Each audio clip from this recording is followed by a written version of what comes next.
एक बहुत पुरानी कहानी है। एक जैन गुरु के पास एक शिष्य आया, बहुत उत्सुक, बहुत जिज्ञासु। उसने पूछा, गुरुदेव, ये जो सूरज रोज उगता है, चांद रोज बदलता है, नदियां बहती हैं, तारे अपनी जगह पर टिके रहते हैं, ये सब कौन चला रहा है? इतनी बड़ी व्यवस्था, इतना अनुशासन, इतनी लयबद्धता, इसके पीछे जरूर कोई हाथ होगा। गुरु ने कुछ नहीं कहा। उसने अपने आंगन में पड़ा एक पत्थर उठाया और तालाब में फेंक दिया। पानी में लहरें उठी, गोल गोल घेरे बनते गए, फैलते गए और फिर धीरे धीरे शांत हो गए। गुरु ने पूछा, बताओ इन लहरों को किसने चलाया? शिष्य ने कहा, पत्थर ने।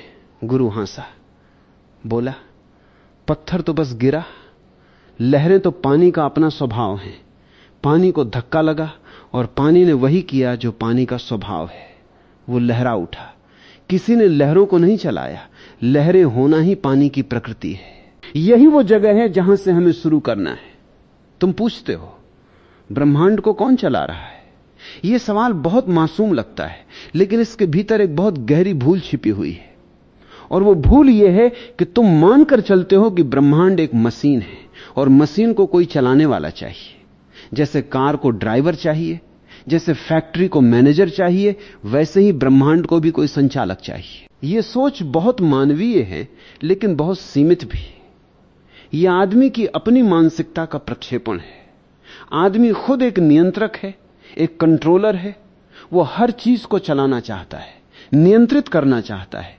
इसलिए वो सोचता है कि जो कुछ भी व्यवस्थित दिखता है, उसके पीछे जरूर कोई नियंत्रक बैठा होगा। यह आदमी के अहंकार का ब्रह्मांड पर प्रक्षेपण है, इससे ज्यादा कुछ नहीं। व्यवस्था का अर्थ नियंत्रण नहीं है। तुमने कभी एक झुंड में उड़ते पक्षियों को देखा है? हजारों पक्षी एक साथ हवा में एक अद्भुत नृत्य करते हुए कभी बाईं तरफ मुड़ते हैं, कभी दाईं तरफ, कभी एक विशाल लहर जैसी आकृति बनाते हैं, कभी बादल जैसी। इतना सामंजस्य, इतनी लय, मानो कोई अदृश्य कंडक्टर बैटन लेकर खड़ा हो और सबको निर्देश दे रहा हो। लेकिन वैज्ञानिकों ने जब गहराई से देखा तो पाया कि कोई नेता नहीं है, कोई एक पक्षी नहीं है जो बाकी सबको आदेश दे रहा हो। हर पक्षी बस अपने पास के 5-6 पक्षियों को देखकर उनकी गति के साथ सामंजस्य बिठाकर उड़ता है।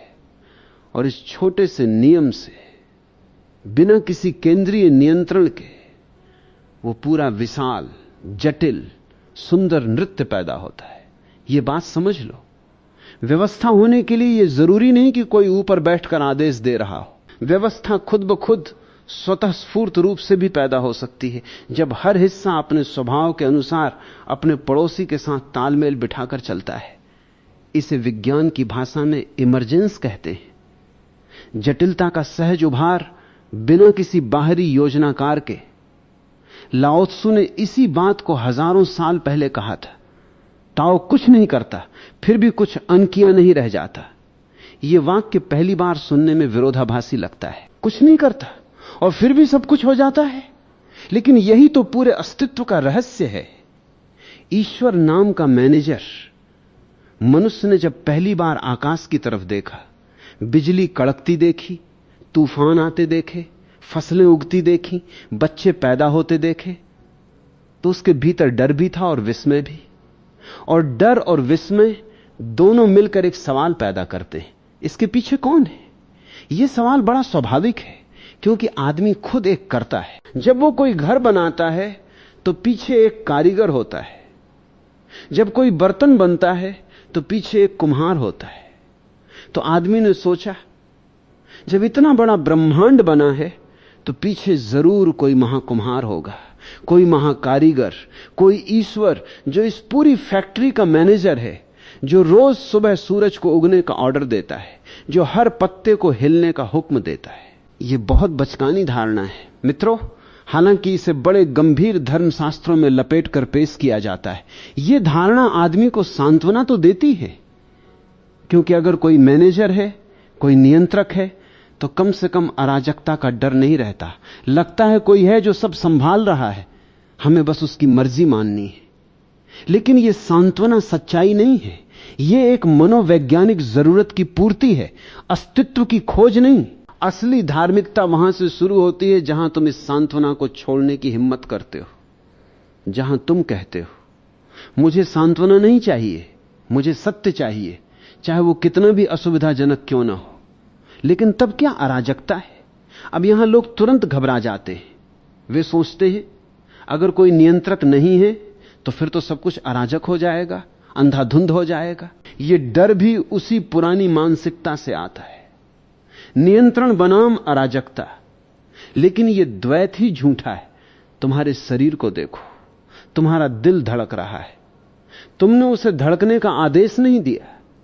तुम्हारा खून बह रहा है, तुम्हारी कोशिकाएं विभाजित हो रही हैं, तुम्हारा भोजन पच रहा है। यह सब बिना तुम्हारे मैनेजमेंट के हो रहा है। क्या तुम्हारा शरीर अराजक है? नहीं। वो इतनी सुंदरता से, इतनी बुद्धिमत्ता से काम कर रहा है कि मेडिकल साइंस की पूरी किताबें उसी बुद्धिमत्ता को समझने में खर्च हो जाती हैं। लेकिन वो बुद्धिमत्ता किसी केंद्रीय मैं से नहीं आ रही। तुम्हारा सचेतन मन तो यह भी नहीं जानता कि लिवर कैसे काम करता है। यही अस्तित्व का ढंग है।